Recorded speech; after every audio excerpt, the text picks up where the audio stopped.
I don't know why, but for whatever reason, I've always been naturally sneaky. Without putting any effort into the endeavor, I was always scaring people, or at the very least, making them jump. Sometimes I'd even approach from the front, and people wouldn't notice me until I was right upon them. They would gasp, they'd flinch, and ask me why I snuck up on them. And I would always respond with the same answer. I guess I'm just naturally quiet and unobtrusive. As I got into my teen years, I've gotten better at it, so to speak. I would always be there one moment, and after looking away for a mere second or two, I'd be gone. Or, of course, this would work vice versa, appearing seemingly out of nowhere. A joke even begun to manifest itself around my high school, that I was related to, or usually the son of, Michael Myers, because of my seemingly paranatural ability to know the precise moment when someone's gonna look away from where I was. Also, being named Michael didn't help any. I remember walking to my anatomy class one day, 20 minutes late, and my teacher never even noticed. Neither did most of the students, and to be frank, I didn't even really try. I was late. Oh well. It wasn't the first time, and it wouldn't be the last time I walked in a door and set my books down, sat in my seat, and then having my last name near the front of the alphabet. I even sat in the front row, and my teacher finally noticed. She said something to the effect of, sorry, Michael, I must have marked you absent. She corrected her quote-unquote mistake in the attendance book and moved on with class. It was around then that I actually begun to practice this peculiar ability. And trust me, I know what they say. Practice makes perfect, and oh boy did I ever get good at sneaking. In fact, I think I actually added several new verbs to my repertoire. I excelled at sneaking, and also creeping, slitting, sleeking, and even skulking. I actually bought and read a book on ninja techniques for hiding, diversion, and silent movement. I even went as far as to rent and watch all the old Halloween movies so I could study how Michael Myers actually did his silent creeping. Despite him being a completely fictitious character from a movie with all the benefits of special effects and camera trickery. I also remember, every October I'd volunteered to work at the local haunted house, and whatever room they placed me in was routinely noted by customers to be the scariest in the entire place. At some point, I even acquired a certain pride over my ability, happy that I was able to do something that few others could not. To say the least, I had gotten pretty proficient on my odd God-given talent. And I know what you're all probably thinking. At some point, I'm going to be using my stealth abilities to go on some sort of rampage, stalking and dispatching my enemies in new, terrifying, horror movie-worthy ways. Because it's a creepypasta, why wouldn't I? However, I am a peaceful and non-violent young man, and I had no desires with my abilities for anything more than the occasional benefits of practical trickery. In fact, this initial part was simply to preface concerning my ability is a essential one, if one is to believe the validity of my story, which happened several years ago. I don't recall the exact day or date. I believe it was either Tuesday or Wednesday. I was still living with my father as a poor, but working 20-year-old male on the corner of our street, in literally the quarter of our excurb, bordered on three sides by nice forests that went on for a few miles before running into a beautiful-looking lake. It was not like we lived rurally or anything. We got great internet, but our section of town was pretty secluded and out of the way. I returned home after work on the night in question, exasperated and ready to relax. My pops wasn't around, which wasn't odd. He often spent long nights down at the bar with his old union pals. So I sat there and unwound while enjoying the freedom of an empty house. I played my tunes as loud as I desired, I smoked like a chimney, and after I deemed I enjoyed a sufficient amount of recreation, I settled down and prepared to actually get some things done. Seeing as there was a fully loaded laundry basket, I grabbed it and headed for the basement, where the washer and dryer were located. When I was younger, I absolutely hated going to my basement. Like any other unfinished basement, it was dark, it was musty, stone cold, and hard. And there was this innumerable amount of shadows for all places and all things and all nature of dark beings to hide. Plus, when going down the steps of my basement, you're walled in by both sides until you reach the very bottom. There's no way to see what manner of ghosties and monsters that may be lurking down there, waiting to jump on you and rend you into tiny pieces a la 13 Ghost. As time went on, however, that irrational fear begun to fade, until it might as well have been a ghost itself. So, basket in hands, I've decided to make the trip to the basement as stealthily as possible, always proud to use my practice and my ability, especially when hindered in some way. Carrying something like nosy and noisy clothes, creaky floorboards, and all manner of other things, etc., etc., etc. Quick, deliberate steps, careful to distribute as much of my weight across the surface as I could possibly do with my foot. Always planting one toe first, then going down the stairs. I was successful in descending to my basement with steps as silent as a grave, even skipping the third to last step because there was simply no way to put weight on said stair without making some type of creak of some kind. The diversion, or additional ambient noise, would be needed to use that stair without spoiling the effect. No need to turn on any lights, although it was well after 8 p.m. The summer sun was still only starting to dip below the tree line, filling my basement with streams of auburn-looking lights that fell from the windows. Besides, it was a stealth mission. There's no lights allowed. When I got to the bottom step, I froze. Since I had made absolutely no noise on my way down, it was easy for me to recognize the odd sounds coming from the basement. Just around the corner to the right, the left was just more wall. Nothing loud, nothing overpowering, just a low gruff of some grunting. There were other noises as well accompanying the grunting, a soft kind of scraping maybe? The noise conjured visions of one of those gremlins of the movies of the same name, trying to push a huge heavy trunk across the door little by little. I wondered if perhaps my dad was the source of these sounds. That didn't make any sense. He certainly would have heard me jamming earlier, and he absolutely hates it when I crank up my tunes. It's not like him to refrain from coming up the stairs and telling me to knock off that fucking racket. And what would he be doing down here for hours on end?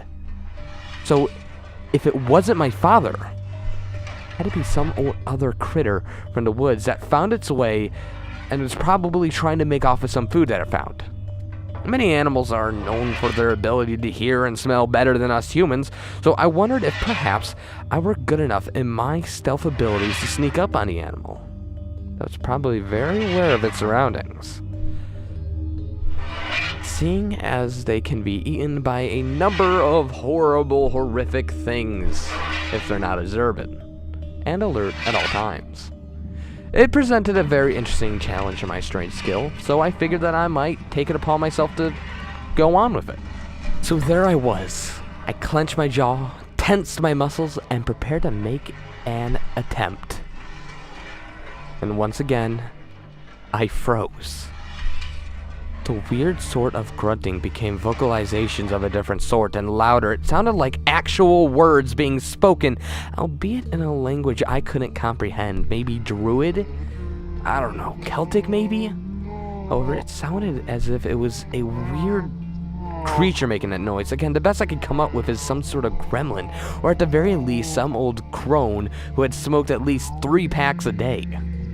The language itself was very intriguing and sounding, again, like Celtic, Latin, or something along those lines. But it definitely was not. It was something in its own realm. After a few moments of genuine interest, the hair on my back of my neck stood up. I was too preoccupied with my musings to realize something. This was no animal. There was a person doing God knows what, other than speaking in tongues in my basement. What the hell was going on here? My heart rate instantly doubled, but being a strapping macho young man, even when no one was around, I wasn't about to let myself be scared by some strange old foreign woman or man or whoever else who had broken in my basement. I was a little angry. How dare someone break into my house? That is where I live. What kind of dirtbag would just go into this? Right about the time the nape of my hairs and goosebumps retreated into their normal positions, a new sound began emanating from the basement. This one was louder, but completely alien to me. I never heard anything like it before in my life, or be frank, since. And describing it proves difficult. It was something between a powerful gust of air and a high-pitched metal scraping sound, both occurring simultaneously and at once, as if they were emanating from the same source. That's the best I can do, and trust me, whatever sound you conjured in your head to imitate it, most likely doesn't even come close. Seeing as this was the only time in my life that I've ever heard that noise, I may not even remember it correctly. All I know is that this sound scared the fucking bejeebus out of me. Strapping young man or not, this was unnatural. It went right through my ears, bypassed my brain, and got caught straight in my spine, unleashing a cold rush within me, freezing my limbs in place. My eyes gaped wide, and I was pretty sure that my eyelids were non-existent at this point, because I couldn't bring myself to shut them, or even squint a little bit. The sound happened and then quickly faded, but still, here I stood at the bottom of the landing of those basement steps, still unable to see around a corner or into the rest of my basement. Thankfully, whatever was on the other side of the wall couldn't see me. Or so I hoped. Standing there doing my very best salute imitation wasn't easy at this point. Sweaty palms, breath firmly impressed in my chest, eyes like dinner plates. I think it was about then that I actually began to fear for my safety, and I wish I hadn't been holding that goddamned clothes basket. It was also about then that the weird language begun again. Deliberate, but incomprehensible words. Maybe tongues? After a few more moments of listening to this infernal monologue, my curiosity simply got the better of me. All fear aside, I simply had to see what was in my house, what was happening in my basement, and what was on the other side of the wall. So I exhaled as quietly as I could, and I drew another deep breath.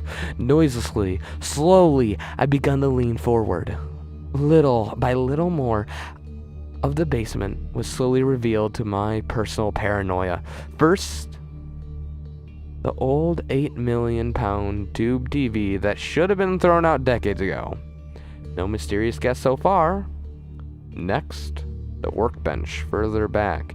Tools in its place, undisturbed. No monsters, no ghosts, no creatures. Then my gaze turned to the back corner. The washer and dryer, undisturbed, silently standing in their sentinel normal place, and the next, like, holy shit! As quickly as a ninja's ghost, I reached straight in my spine, standing upright, stock, still. My eyes were like dinner plates as they were before. They were satellite dishes now. I had seen it.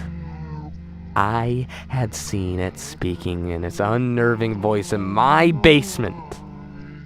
But what exactly had I seen? It was humanoid, bipedal, and crouched down near the ground. I didn't get too good look at it as I shot straight back up before it saw me. What in Sam hell was that? If it was human, that was one hell of a costume. All my initial eye spying had yielded was a purplish, reddish ball of fur covering a vaguely human body. It was crouched low near the ground and speaking in that horrid tone which was starting to get the better of me and being louder? Whatever it was, I'd never seen anything like it before. I wasn't sure if anyone actually had. Seems that my odd skill did come in handy, because if it heard me or detected my presence in any way, it did not display it. Although I couldn't see it, the monster's chanting never slowed, never stopped, never broke, leading me to believe it hadn't noticed my sweating or shaking presence. Listening closer to what it was saying, it was clear that they were definitely words and not just some strange guttural noise or random atypical vocalizations. This thing was speaking with purpose and a defined goal in mind. I don't know what it was seeking to accomplish, but of course it inspired questions as if, who was it speaking to, if anyone? And even at that point, what did it want? Almost instinctively, I began to slowly lean forward again. I was pretty positive that this thing wasn't ordering some sort of pizza from fucking Sam Hell's Satan shop, or lifting one of its favorite tunes. If I wanted any hope of determining what this thing was or wanted, I needed to know more about what the fuck it was. The thing had its back to me the first time, so if I peeked again, I wouldn't be able to see its face or any details in the front. I hadn't leaned out far enough the first time to even see its head. So, slowly, inch by inch, as silent as a grave, I leaned past the wall. Here we go again. The old tube TV, the sun was steadily fading from below the horizon, ceding space to the lingering, lethargic shadows. Then, the workbench. Every inch I leaned seemed to add decibels to the wild incantations the thing was spitting out. Now, here's the washer and dryer, muscle strain, adrenaline pumping, and then purple, red fur, blood red tail? Fuck me, a tail? Again, on instinct, I quickly strained back out. Fuck balls, okay. It clearly wasn't human. It's probably a furry.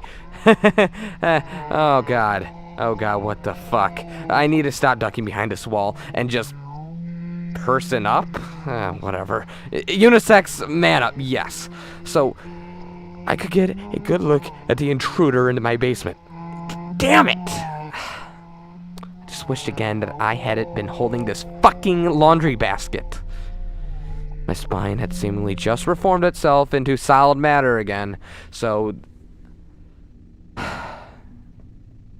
Yeah, that's when the chanting stopped, and a horrific metallic wind noise had begun again, re-metalling my spine and causing my heart to beat so hard that I was afraid. On the other side, this thing on the other side of the wall might hear it. After what seemed like hours, but surely was only a minute or two, the wind metal noise stopped, and predatory and vicious chanting begun again. The dreadful scraping resumed. I should have went back up the stairs when I had the chance. Oh, I should have. But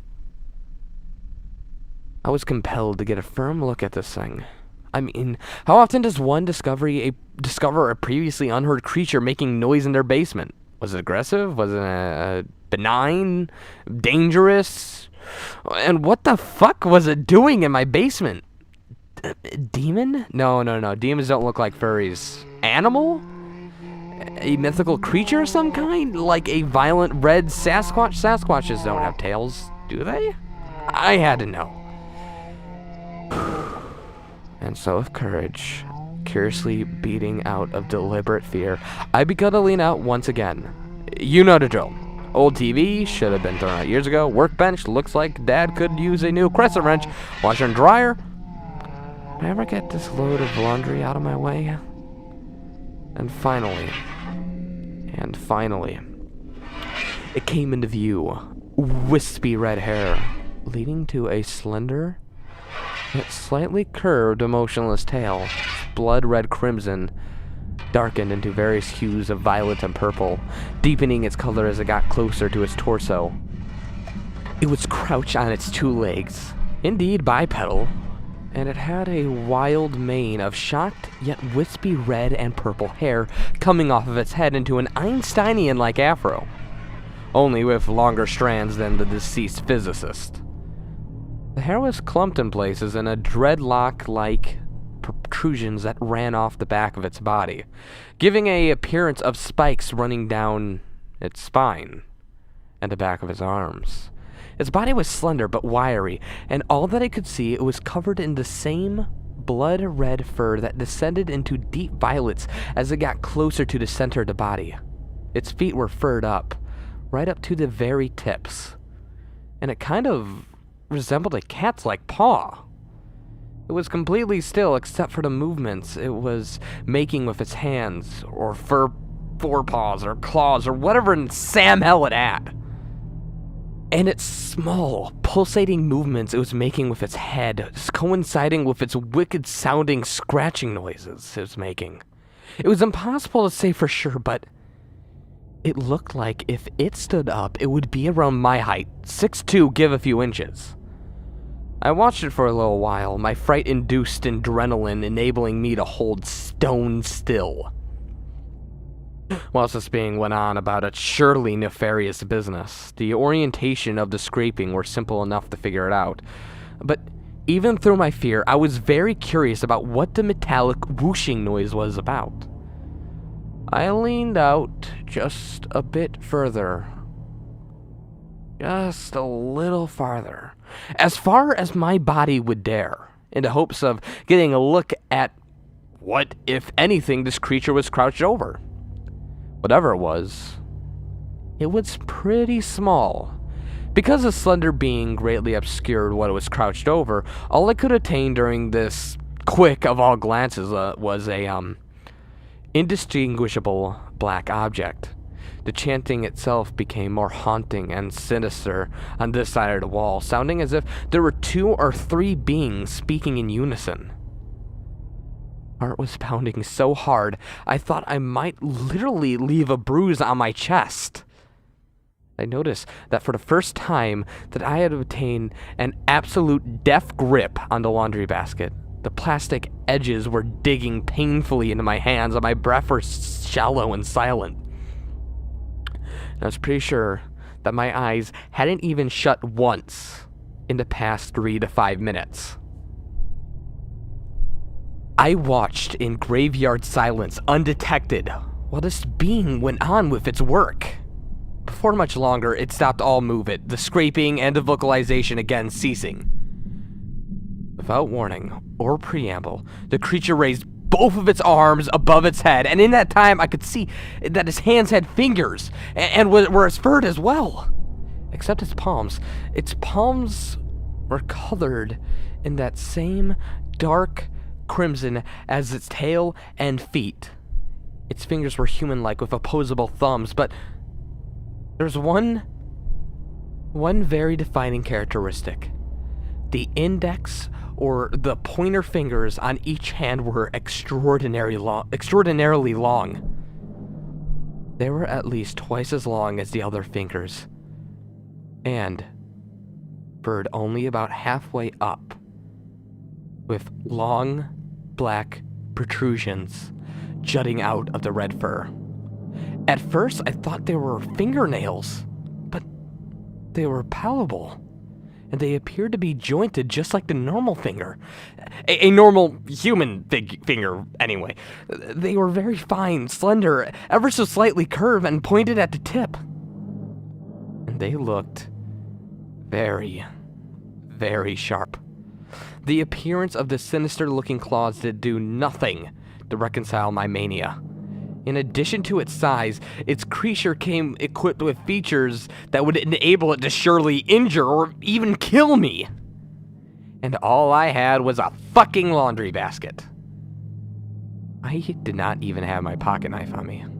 I suppose I could have used a pair of knee socks like nunchucks, but I doubt a parodied ninja weapon would be much use against those claws. It was a moot point anyway, because almost immediately after raising its arms, I forgot to mention that it raised its arms in a crisscross-like fashion, because those claws kind of took precedence at the moment. It brought them down again, uncrossing them as it did, and producing that whooshing noise.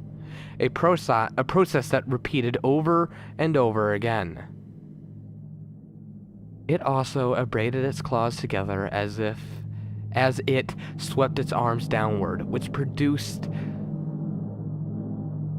the high-pitched metallic scraping noise. Being able to see this thing also added a new phenomenon to the mix. As it brought its hands downward, the abrasions of its claws appeared to create some kind of energy, as evident by a reddish glow emanating from its hands. The glow grew more and more intense with each X-shaped swipe of its talons. After a dozen or more of these repetitions, its hands were barely visible, with dark red auras resembling a crackling cloud of crimson smoke surrounding its hands. When it finally stopped, I could perceptually feel the energy coming from its hands, like it was creating a soft wind, or gently pushing against me. Now, this wasn't enough to move me, but enough to be perceived. You really have to experience to truly understand it. But it felt nasty somehow, almost vicious or slimy. It placed its hands on the small black object in front of it. I still couldn't tell what it was, and it resumed perpetrating the incantations. At this point, I was completely lost. Mentally, I had nothing, which wasn't far removed from normal. And all I could really do was stare, wide-eyed and gasping, shock, fear, and amazement all intermingled into one single 1,000-pound medicine ball being bounced around my head, replacing my normally functioning brain with no activity going on and up. My eyes, my muscles decided that I was to keep standing there like a leper and see what happens. I found out later that my fight or flight instincts didn't fail, but simply didn't activate because the creature didn't know I was there.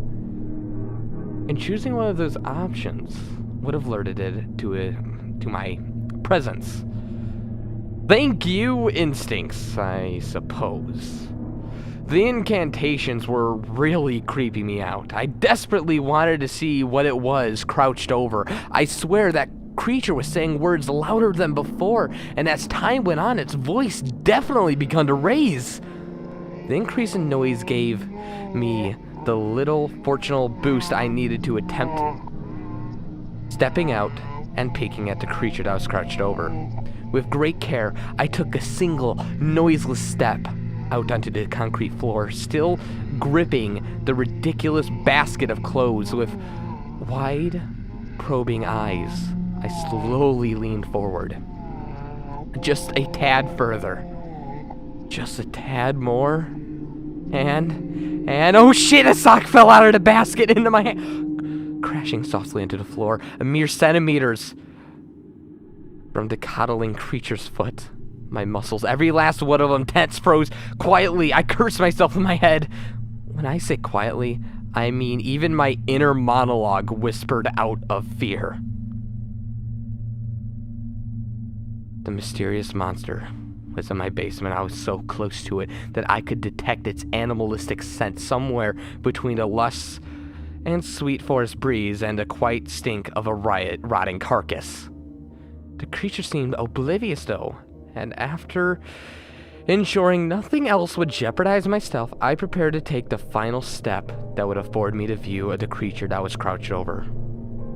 I was successful, and it afforded me a new view of what the creature had in front of it. This creature had a kitten. That's right, it was a black little kitten, lying motionless on the floor. It looked dead in my eyes. Its fur was matted with blood, more blood than this kitty could possibly even have in its body, and it coated its entire coat. It was smothered with it. I knew this kitten. It belonged to my It belonged to a family a few houses down.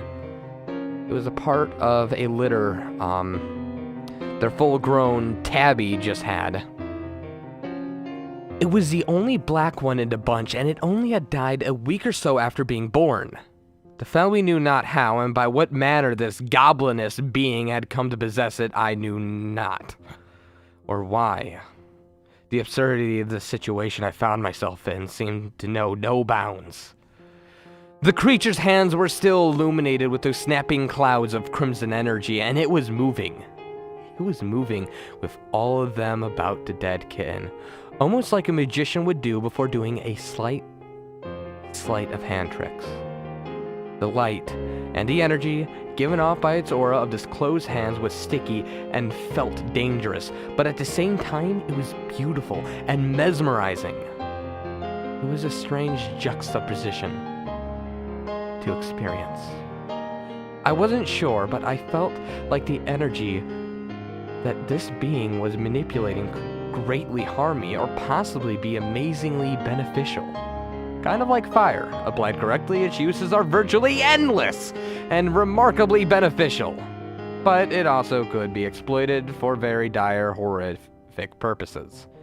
In retrospect, I feel like this power is being utilized, could be employed in a similar fashion. The monster, or this monstrous, demonic-looking creature, looked apparently ready to use such energy.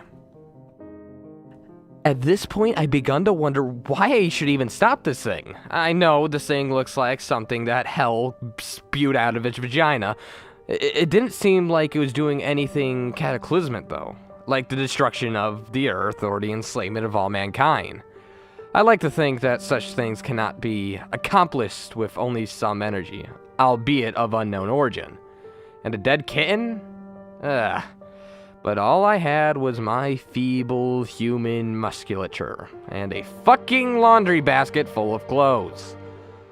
This thing probably had all of the agility and ferocity of a mountain lion as it moves and comics and...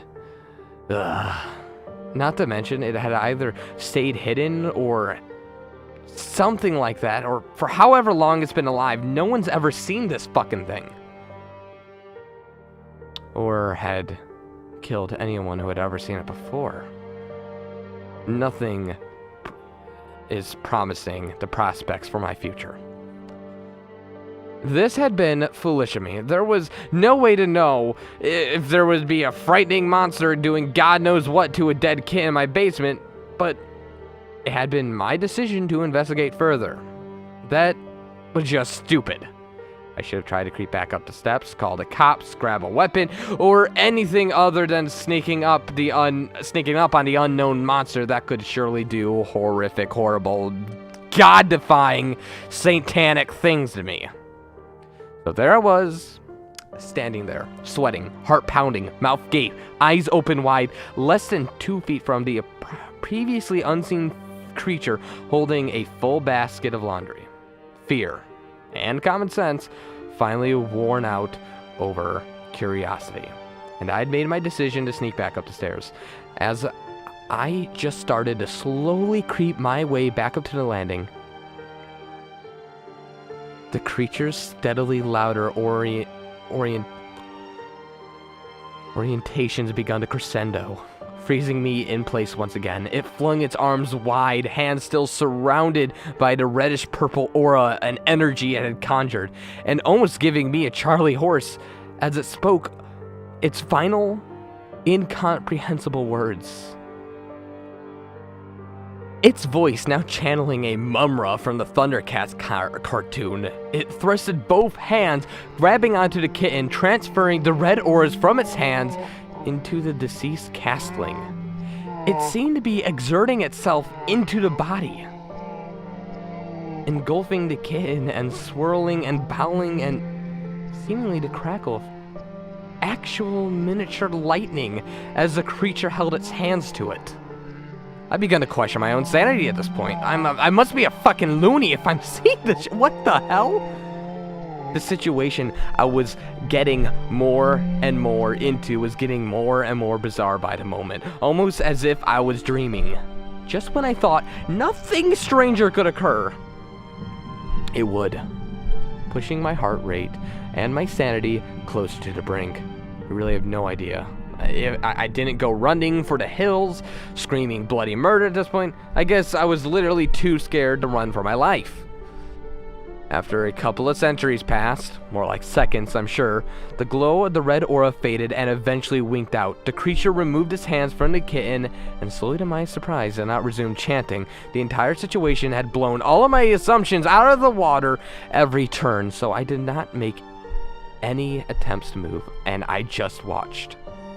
My brain must have secretly made assumptions without my approval, because I was stunned once again when the demonic thing being begun to speak once again. Only this time it was very soft. Very, very soft. And directly towards the kitten as well. It was practically cooing the little creature, and even more amazingly, the kitten answered back.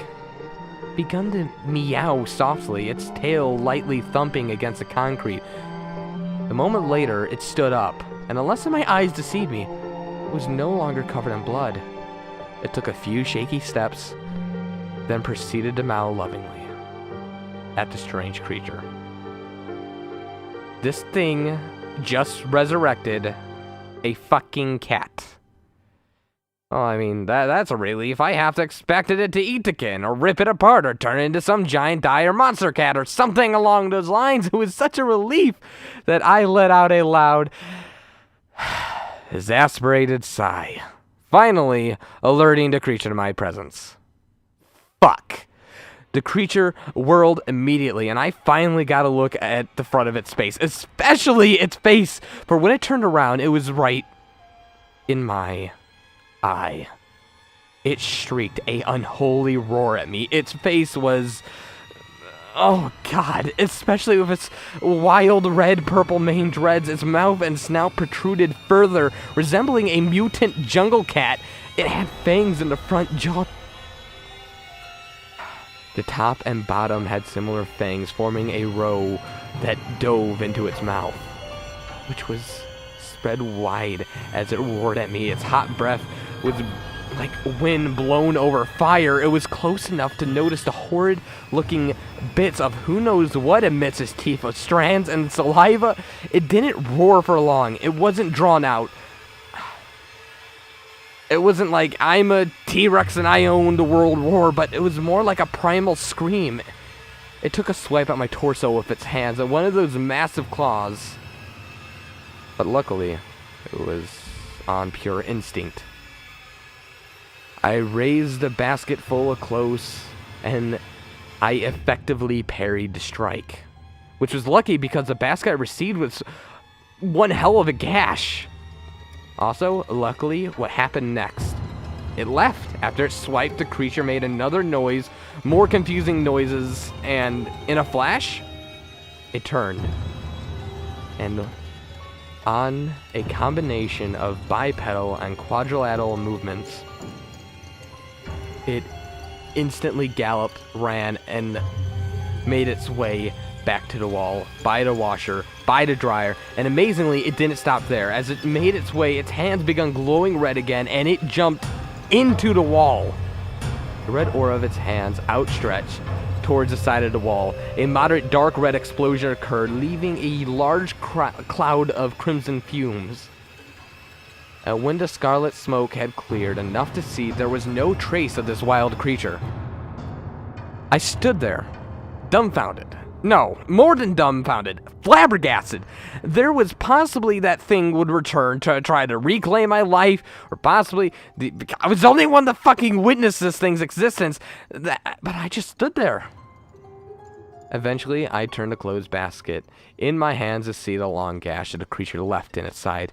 The basket had a long wound ripped through the side. Some of the clothes were even ribboned, too.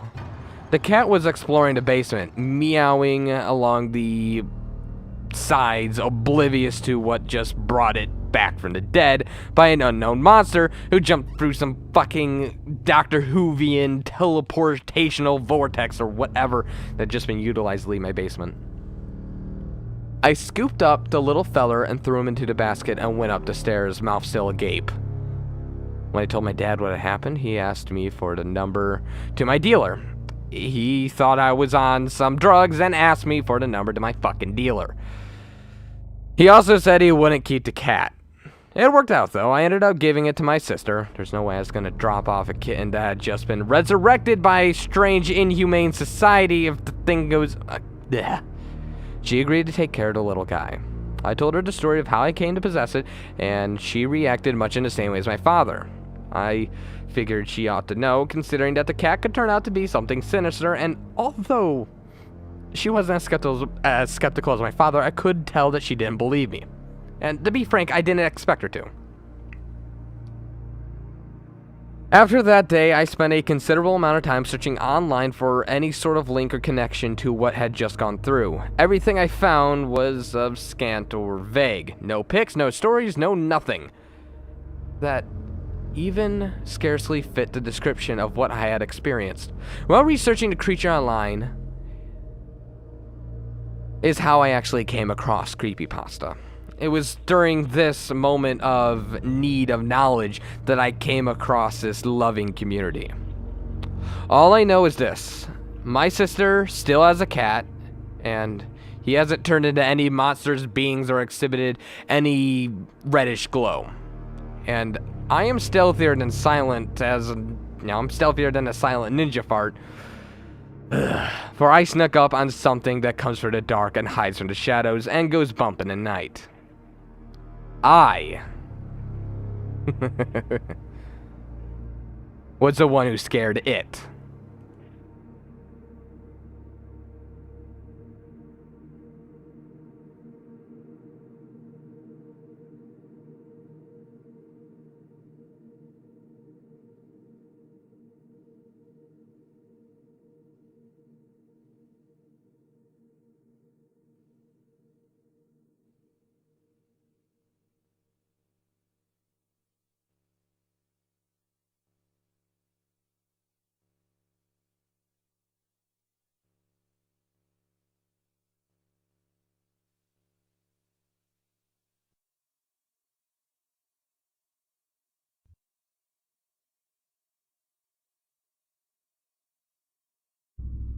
Hello ladies and gentlemen, I'm your host, That Creepy Reading, and today I'm here to review the story The Sneak. Believe it or not, I have a bit of history of this story, as it was one of the first creepypastas I've ever read. Although I don't have a audio recording of this, I used to have a friend way back when. I still consider him a friend. His name is Ryan Green or Fairchild. Anyway, Ryan is a good friend of mine, and oftentimes we'd be in Skype calls and I'd simply read to him stories, because at the time I wanted to read, get this, My Little Pony fan fiction. So what I would do is that I would narrate him random stories, whether that was off of fanfiction.net, and eventually it was creepypastas. He listened to me throughout the entire time I narrated my very first creepypasta on the channel, 1999. However, this was the very first one I narrated in front of a person, and it's very close to my heart because of that. The Sneak, I actually never got to finish the story as it was a bit long and I never got a chance to go through it, but till now, I gotta say, it's a phenomenal story. Now, I wouldn't put it up there on the pedestal like No End House and others. However, I would say that it's better than a lot of the shit that I do read on this channel. as there's a great build-up, and something that I love that this author does is that he allows us to get in the mind of the character. I get to understand who this person is. He's quirky, he's funny, and oftentimes he's very sneaky, as evident by the name of the story. He even had a nickname, and I actually got to learn who this character was before creepy shit started happening, and that's what makes this a great story. I don't know what it is about it. I don't know why, but once you get to know a character, that character gets to be liked and interested, and we can become invested. No One House does this very well, and this story does it phenomenally well as well. The only thing it does lack is action. There's not very much that actually happens. The character goes into his basement, he finds a creepy thing in there, he tries to see it 5 times, and then that's it. Which would be fine, it's just that I really wish there was a little bit more to see and a little bit more to do before things, ended. Sadly, it's a creepypasta, and there's not much I can really expect. I would also wish for him to stop interjecting humor into the moments where the character is freaking out or panicking, because when you're in that situation, I'm like, obviously I would do that, but when you're listening to the story and you hear a cheesy joke while something like, oh my god, there's a fucking demon in my basement's going on, it loses its appeal. But besides that, the build-up's good, the writing is phenomenal, and his wordplay, his use of alliteration, his use of threes, all great indicators of a masterly written story, and I wish that there was more I could do with it. I want to read more of this guy's stories. I really wish I could find out the person who wrote this right now real quick, so I could give him some proper attention, but the damn story is really long. This story is credited to a creepypasta user, or whatever, to someone called Shapeshifter. He's absolutely fantastic. Shapeshifter, I'll definitely send you an email to let you know that I read your story, and I would give this a rating of 7.5 out of 10. That's what the story deserves, and I'll see you later for more. Have a good one.